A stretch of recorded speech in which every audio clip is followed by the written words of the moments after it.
সকল রোগের ঔষধ রয়েছে তিনটি খাবারের ভিতরে। প্রিয় ভাই ও বোনেরা, রাসূল করিম সাল্লাল্লাহু আলাইহি সাল্লাম জানিয়ে দিয়েছে সমস্ত রোগের উৎপত্তি স্থল হচ্ছে পাকস্থলী, অর্থাৎ পাকস্থলীতে আপনি আমি যেটা দিব, পানি দিলে পানির গুণাগুণ যাবে, মাংস দিলে মাংসর গুণাগুণ সারা শরীরে ছড়িয়ে পড়বে।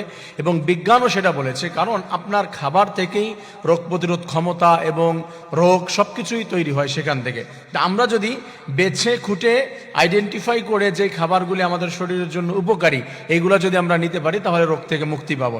তা মনে রাখতে হবে, 4টি খাবার যদি আমি কন্টিনিউ করতে পারি তাহলে সমস্ত রোগ থেকে ইনশাআল্লাহ আমি মুক্তি থাকতে পারবো। এটা হচ্ছে কোরআন সুন্নাহ সাপোর্ট করেছে বিষয়টি। 1 নম্বর, জমজমের পানি।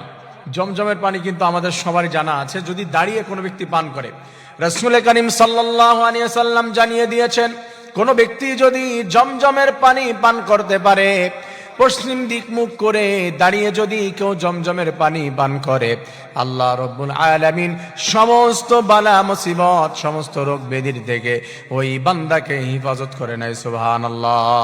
জমজমের পানির ভিতরে হাজার রকমের রোগের ঔষধ রয়েছে, উপকারিতা রয়েছে। আল্লাহর রাসূল সাল্লাল্লাহু আলাইহি ওয়াসাল্লাম জানিয়ে দিয়েছেন 2 নম্বরে যেই খাবার, 2 নম্বর হলো মধু। কোনো ব্যক্তি যদি কন্টিনিউয়াসলি পান করতে পারে, আল্লাহর রাসূল জানিয়ে দিয়েছে, আল্লাহ তাআলা কুরআনুল কারীমের ভিতরে ডাইরেক্ট জানিয়ে দিয়েছেন, ওয়া আওহা রাব্বুকা ইলান নাহলি আনিত্তাখিযি মিনাল জিবালি বুয়ুতাও ওয়া মিনাশ শাজারি ওয়া মিম্মা ইয়ারিশুন সুম্মা কুলি من كل الثمرات فاسلكي سبل ربك ذللا إلى آخر الآيات। আল্লাহ তাআলা জানিয়েছেন আমি মসজিদের মধ্যে তাদের অন্তরের মধ্যে টেন্ডেন্সি জাগিয়ে দেই, তারা বাসা বাঁধবে, ওইখানে মধু সংগ্রহ করবে, আর আমার বান্দারা সেখান থেকে মধু নিয়ে যদি পান করতে পারে, আমি আল্লাহ শিফাউল লিন্নাস, আমি রব্বুল আলামিন ওই মধুর মাধ্যমে আমার বান্দাদেরকে আমি শিফা, রোগের ঔষধ হিসেবে তাদেরকে মধু দান করে দিয়েছি। সুবহানাল্লাহ। সব রোগ থেকে আল্লাহ তাআলা মুক্তি দিয়ে দিবেন। এইখানে আলাদা করে কোনো রোগের কথা বলা হয় না। প্রিয় ভাইরা, 3 নম্বর, থার্ড পর্যায়ে যে খাবার রয়েছে সেটি হচ্ছে কালো জিরা।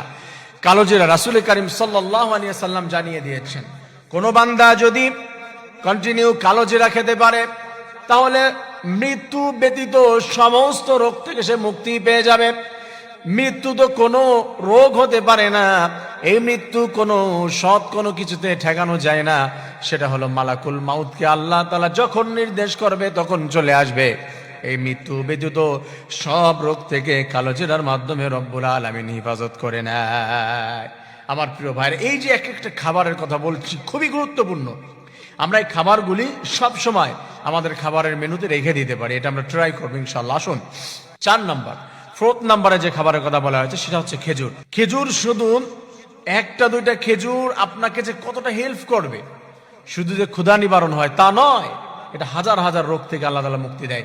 আপনাদের ঘটনা জানা আছে, সাহাবায়ে কেরামগণ 2টি খেজুর খেয়ে যুদ্ধের ময়দানে চলে গিয়েছে, যুদ্ধ করেছে, 2টি খেজুর খেয়ে সারা দিন পার করে দিয়েছে। তা কোনো ব্যক্তি যদি খেজুর কন্টিনিউ করতে পারে, আল্লাহ রব্বুল আলামিন জানিয়ে দিয়েছেন তার হাবিবের মাধ্যমে যত প্রকারের বিপদ আপদ রোগ ব্যাধি রয়েছে, গ্যাস রয়েছে, তার শরীরের ভিতরে যদি ক্যান্সার পর্যন্ত থাকে, আর এইগুলা যদি কন্টিনিউ করতে পারে, আল্লাহ রব্বুল আলামিন ওই বান্দাকে এই খেজুর, জমজমের পানি, কালো জিরা আর মধুর মাধ্যমে আল্লাহ তাআলা সব রোগ থেকে মুক্তি দিয়ে তাকে সুস্থতা দান করে দিবে। আমার প্রিয় ভাই ও বোনেরা, এই জন্য আমরা এই শীতের ভিতরে এই খাবারগুলি সবসময় রাখার চেষ্টা করব, খাওয়ার চেষ্টা করব। আল্লাহ রব্বুল আলামিন এই খাবারগুলি খেয়ে আমাদেরকে পরিপূর্ণ সুস্থতার জিন্দেগি পার করার তৌফিক দান করুন। আমিন।